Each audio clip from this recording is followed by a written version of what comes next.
Number 2, Indiana, 2 touchdown favorites at Penn State, but this one had us on upset alert for Kirk Cignetti and his perfect Hoosiers. It's picked things up in the 4th in a 10-point game. Nicholas Singleton finding a hole and taking off. Down inside the 3 after a 59-yard gain, setting this up 3 plays later. Singleton again. Penn State now trailing by 3. Second touchdown of the day would not be his last. Ensuing Indiana drive from their own 27, Fernando Mendoza looking, survey, fires, but it's intercepted by King Mack. 3rd straight game with the pick for the Heisman candidate.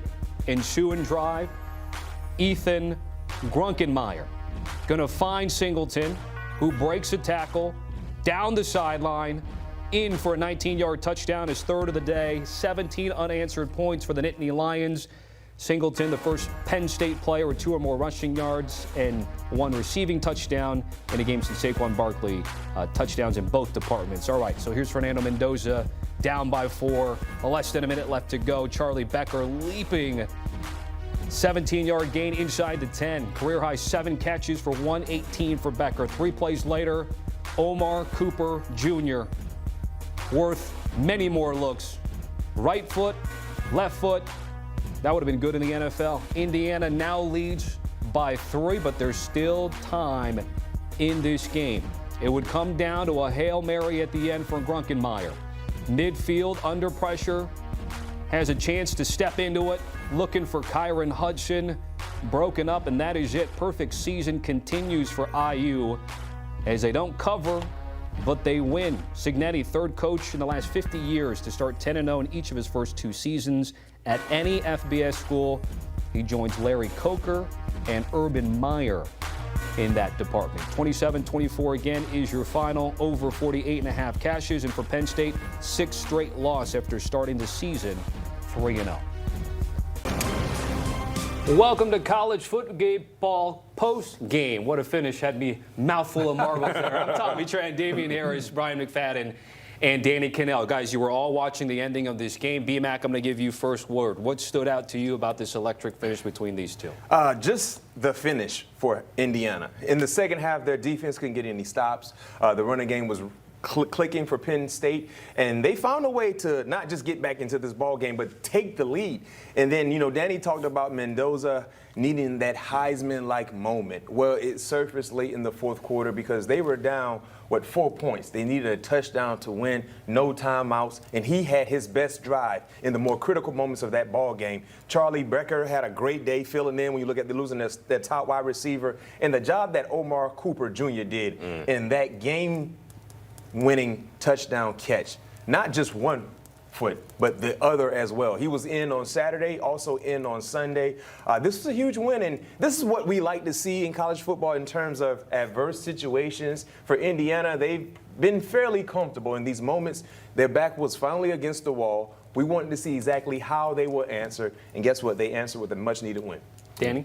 10 plays, 73 yards, and 1:15 to win the game. Like, that was Fernando Mendoza's signature moment as an Indiana Hoosier quarterback, and it couldn't have come at a better time for him. And he's done this before at Cal. He's been in these situations, but there's nothing to win over your teammates in a locker room than going out and do this. And I do think this was not a good game for Indiana. They did not have their best stuff. Their defense struggled to get off the field. Fernando Mendoza was getting pressured all afternoon.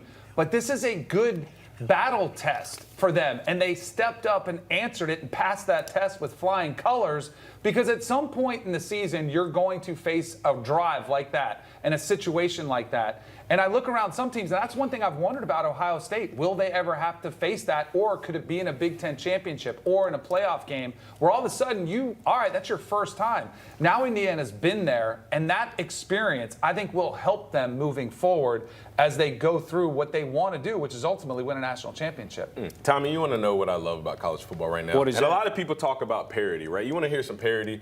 I'm not going to say we. I'm not going to speak French. I'm not going to speak for you guys. I was sitting at the edge of my seat ready to go in on Indiana and talk about they're not actually a good team. The one time they get tested, they fall to it. They didn't play their best game against a team who has absolutely zero direction, just fired their head coach, have not been playing well. But now here I am at the edge of my seat still, ready to say, this Indiana football team, they're good. For the first time all year long, they were tested. Now, everything I just said about Penn State and the fact that they fired their coach and they haven't won a lot of games, throw that out the window. Indiana was in a dogfight in the fourth quarter where they had to have a touchdown to win the football game. Like Danny said, a minute 15 left, and guess what? Fernando Mendoza, he did what he was supposed to do. Guess what? The receivers, they did what they were supposed to do. The offensive line that allowed Fernando Mendoza to get pressured for most of the game, they held up and protected. So that's what we talk about when we measure great football teams. This is the metric. This is the piece that you can't necessarily put on paper. When you're tested, when you're put in a hostile environment, when a team is giving you everything that they got, when they're playing with house money, Tommy Tran, they got nothing to lose, and they punch you in the mouth over and over. And in the second half, they punch you in the mouth more and harder and harder. But they just don't keep you from getting up off the mat, and that's what Indiana did tonight. And I will echo Danny's point. The way that they won, the way that they had to come from behind, the way that Fernando Mendoza had to orchestrate that 2-minute drive at the end of the game, that will serve them tremendously towards the end of the season, going to the Big Ten championship, hopefully, getting to the college football playoffs. The lessons that Curt Cignetti and this team learned today, they will absolutely capitalize on it moving forward. Another, like one of my favorite parts of the drive, the first play of the drive, he was sacked for a 7-yard loss. They had 2nd and 17. It looked like, oh boy, here we go. 22-yard completion. Seam route. Staring in the face of adversity. And the play right before the Cooper touchdown, he got hit, and then it almost was floating out there, potentially could have been a game ender.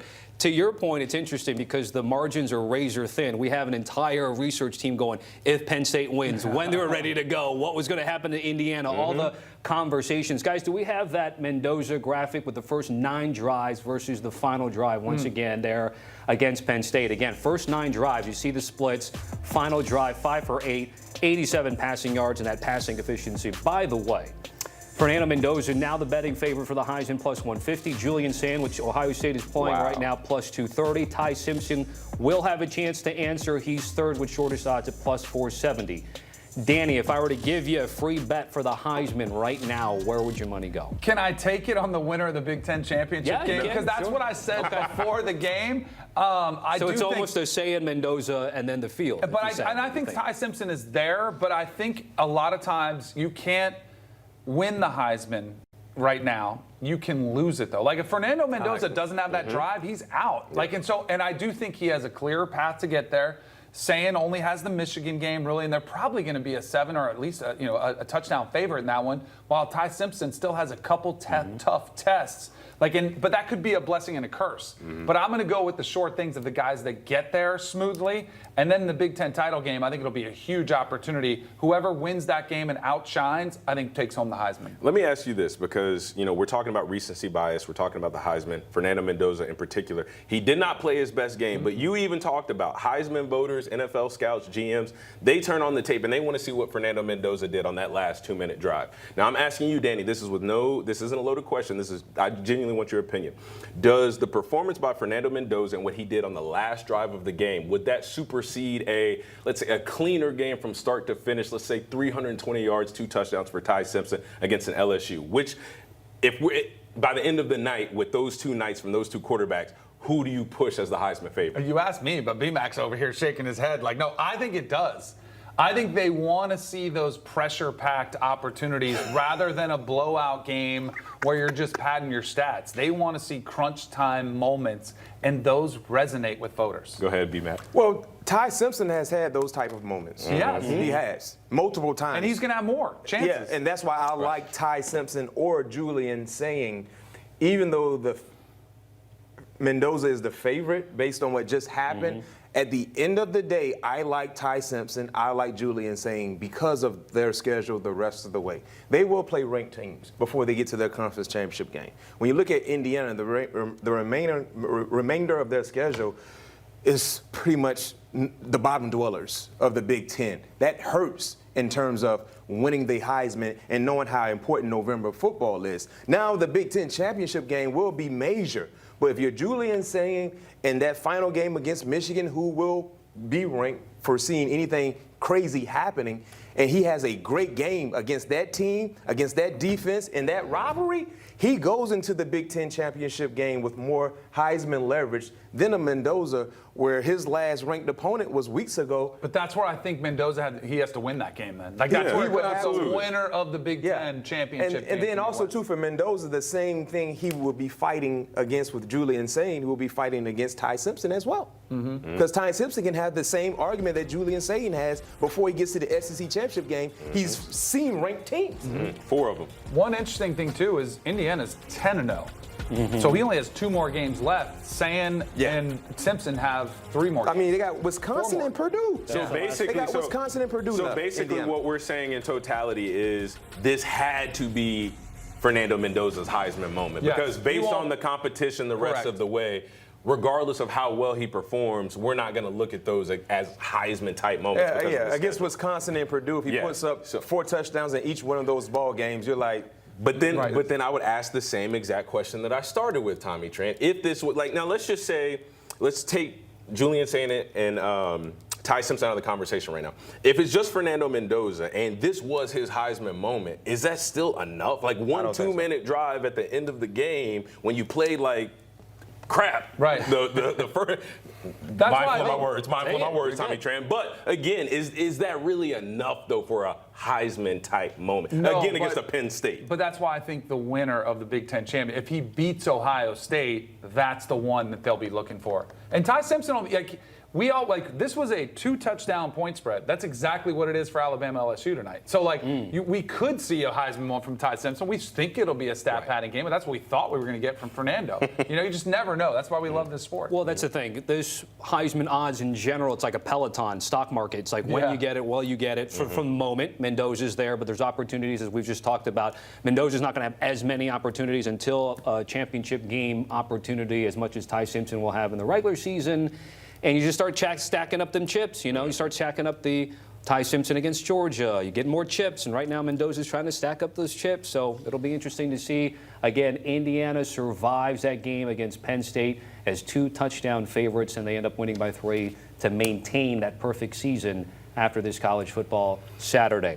Again, there's that look for Fernando Mendoza. Didn't look good for about 3.5 quarters, but he comes up big for IU, which trailed by 4 with less than 2 minutes left to go to take the lead and ultimately win the game.